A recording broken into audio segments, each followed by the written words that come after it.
So மெயினாக பார்த்தீங்க அப்படின்னா டிக்கி ஸ்பேஸ். கைஸ் இது நம்ம கஸ்டமரோட கார் இது. ஸோ நம்ம வந்து டிசைன் பண்ணி கொடுத்துருக்கோம். ஆல்ரெடி கார் பற்றி வீடியோ போட்டிருக்கோம் இல்லையா? ஸோ ட்ரோன் கார், பர்சனலைஸ் கார்ஸையும் எப்படி நம்ம ட்ரோனுக்கு யூஸ் பண்ணலாம், ஸ்மெல் இல்லாமல் இருக்கிறதுக்கு. ஸோ இதுக்கு பின்னாடி தான் ட்ரோன் வச்சிருக்க கேபின் இது. ஒரு செட்டு ஸ்மெல்லு கூட எனக்கு இல்லை. ஆனால் பின்னாடி ட்ரோன் வச்சுக்கிறது அவ்வளோ ஸ்மெல் இருக்குது. ஸோ அதை நம்ம காட்டுறோம் வாங்க உங்களுக்கு. ஸோ இங்கே பார்த்தீங்க அப்படின்னா நம்ம இந்த இடத்துல, அதாவது சீட்டுக்கு அடியில் ஸ்மெல்லே வராத ஐட்டங்கள்ஸ் தான் இருக்கு இல்லையா? நம்ம சார்ஜர்லேருந்துலாம் ஸ்மெல்லு வராது. அந்த சார்ஜரு, சின்ன சின்ன மாஸ்க்கு, இந்த எக்யூப்மெண்ட்ஸ்லாம் பார்த்தீங்கன்னா இந்த இடத்துலையும் அந்த சைட்லையும் நம்ம ஸ்டோர் பண்ணிக்க முடியும். ஸோ மெயினாக பார்த்தீங்க அப்படின்னா டிக்கி ஸ்பேஸ். ஸோ இதுதான் கைஸ்.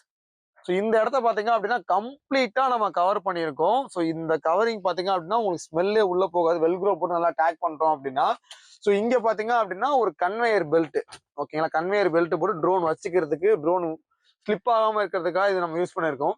ஸோ இந்த மாதிரி ஒரு செட்டப் நீங்கள் பண்ணி வச்சுக்கிட்டீங்க அப்படின்னா உங்களுக்கு ட்ரோன்ல இருந்து ஒரு செட்டு ஸ்மெல்லு கூட உங்களுக்கு வராது.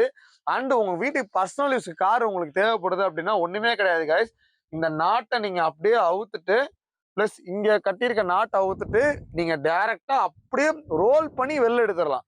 ரோல் பண்ணி வெளில எடுத்துட்டீங்க அப்படின்னா எடுத்து நீங்க அழகா உங்க போர்ட்டுகல்ல வச்சு நீங்க காரை அழகா யூஸ் பண்ணிக்கலாம். லைட்டா வாஷ் பண்ணிட்டு ரொம்ப யூஸ்ஃபுல்லா இருக்கும். சிங்கிள் கார் வச்சு நீங்க பிசினஸ் பண்ண நினைச்சீங்க அப்படின்னா இந்த கார் மெத்தட் ட்ரை பண்ணுங்க.